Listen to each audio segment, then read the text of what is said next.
नमस्कार दोस्तों, राधे राधे आप सभी को। आप सभी कैसे हैं? आज हम आप सबके लिए एक और पौराणिक कथा लेकर आए हैं। एक ऐसी कथा जो आपने शायद ही कभी सुनी हो। पहली होली भगवान शिव ने खेली। जी हाँ, आपको ये कथा अनसुनी लग रही होगी। ये कथाएं जो कि बहुत ही पौराणिक है। होली का त्यौहार आते ही सबके मन में हमें रंग ही रंग दिखाई देने लगते हैं, मौज मस्ती और पकवान। लेकिन होली मनाने की शुरुआत कब हुई? यूँ तो होली भारत के सबसे प्राचीन पर्वों में से एक है, लेकिन होली की कुछ पौराणिक कथाएं जरूर प्रचलित हैं जो आपने शायद ही सुनी हो। शास्त्रों के अनुसार होली की कई घटनाएं हैं, जिसमें से हिरण्यकश्यप और विष्णु भक्त की कथा होलिका दहन की। लेकिन इसके अलावा भी कई कथाएं हैं, और जैसे कि भक्त प्रहलाद, दूसरा कामदेव, तीसरा शिव और राजा पृथु, और राक्षसी धुंधी, और चौथा श्री कृष्ण और पूतना। हिरण्यकश्यप और विष्णु भगवान प्रहलाद की और होलिका दहन की कथा तो सभी सुनी होगी, लेकिन राधा कृष्ण और शिव पार्वती की कथा शायद ही आपने सुनी होगी। तो चलिए शुरू करते हैं कथा। पहली, शिव पार्वती की कथा। एक कथा के अनुसार संसार की पहली होली भगवान शिव ने खेली थी। इसमें कामदेव और उनकी पत्नी रति भी थी।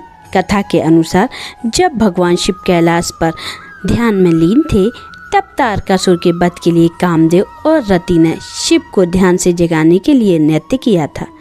रति और कामदेव के नृत्य से भगवान शिव का ध्यान भंग हुआ, तो उन्होंने गुस्से में कामदेव को भस्म कर दिया। इसके बाद रति ने शिव को कामदेव को जीवित करने का आग्रह किया और वो मान गए।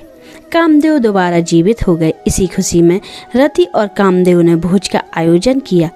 इसमें सभी देव देवताओं ने हिस्सा लिया। ये फाल्गुन पूर्णिमा का दिन था। रति ने चंदन के टीके से खुशी मनाई। इस भोज में भगवान शिव ने डमरू बजाया और भगवान विष्णु ने बांसुरी बजाई। पार्वती जी ने बीणा बजाई और माँ सरस्वती जी ने गीत गाए। कहते हैं तभी से हर साल फाल्गुन पूर्णिमा पर गीत, संगीत और रंगों के साथ होली मनाई जाने लगी। इसी तरह की एक और कथा सुनाई जाती है कि एक और कहानी बहुत प्रचलित है, जो कि है राधा कृष्ण की। आप सभी ने सुना ही होगा कि होली खेलने का संबंध श्री कृष्ण की और ब्रज की होली से है। धार्मिक मान्यताओं के अनुसार कृष्ण ने ग्वाल वालों संग होली खेली और यह प्रथा तभी से शुरू हुई। कहानी ऐसी है कि श्री यशोदा जी से भगवान श्री कृष्ण किया करते थे कि माँ, मेरा रंग सांवला क्यों है और राधा गोरी क्यों है। तो एक बार यशोदा जी ने श्री कृष्ण से कहा कि तुम अपना रंग है और जो राधा का रंग है, आप जाके राधा के चेहरे पर रंग लगा दो और वही रंग अपने रंग पे लगा लो, तो तुम्हारा रंग राधा जैसा गोरा हो जाएगा। श्री कृष्ण ने अपनी माँ के कहे अनुसार ग्वालों के साथ मिलकर रंग तैयार किया और ब्रज में राधा रानी के रंग लगाने पहुँच गए। तभी से रंग वाली होली का चलन शुरू हो गया। और तीसरी कथा, कृष्ण के हाथों पूतना वध। होली पर कृष्ण और उनके मामा कंस से जुड़ी एक और कथा सुनाई जाती है। कंस नाम के राजा के लिए भविष्यवाणी हुई थी कि उनकी बहन का 8वां बेटा उसकी मृत्यु का कारण बनेगा। इस भविष्यवाणी के बाद कंस ने अपनी बहन देवकी और पति वासुदेव को जेल में बंद कर दिया था। कंस उनके नवजात बच्चों को मार दिया करता था। जब कंस को पता चला कि उनकी बहन देवकी और वासुदेव के 8वें बेटे का जन्म हो गया है, तब वो अपनी बहन देवकी और उसके पति को फिर से जेल में कैद कर दिया। और गोकुल में जब उसने गोकुल में जन्म लेने वाले हर शिशु की हत्या का योजना बनाई। इसके लिए पूतना नाम की राक्षसी को गोकुल में भेजा। पूतना ने एक सामान्य महिला का रूप धारण किया और वह शिशुओं को अपना दूध पिलाने के बहाने विष पिलाने लगी। लेकिन कृष्ण की सच्चाई जान ली और कृष्ण ने पूतना का वध कर दिया। कहा जाता है कि वो दिन फाल्गुन पूर्णिमा का था, इसीलिए पूतना के वध की खुशी में होली मनाई जाती है। राक्षसी और धुंधी की कथा। राजा पृथु के समय में धुंधी नाम की एक राक्षसी थी। वह बच्चों को खा जाती थी। उसे वरदान था कि उसे कोई भी देवता मानव अस्त्र शस्त्र नहीं मार सकेगा, ना ही उस पर सर्दी गर्मी और बारिश का कोई असर पड़ेगा। लेकिन शिव के एक श्राप के कारण बच्चों की शरारतों से वह मुक्त नहीं थी।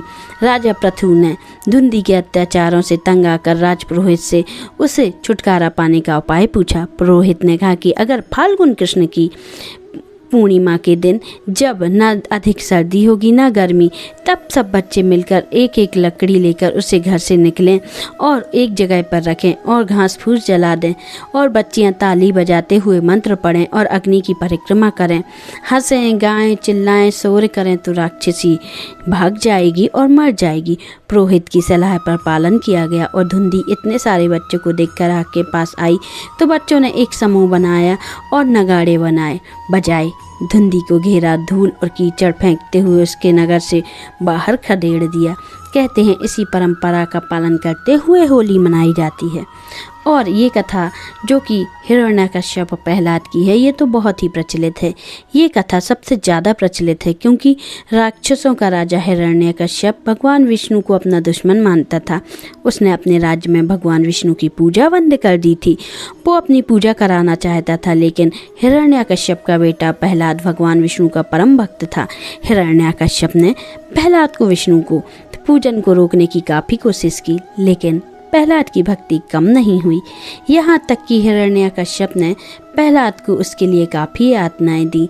उसने पहाड़ से नीचे गिरवाया, हाथी के पैरों से कुचलवाने की कोशिश की, लेकिन हर बार प्रहलाद बच जाता। हिरण्यकश्यप की एक बहन थी होलिका। होलिका को वरदान था कि वो आग में नहीं जलेगी।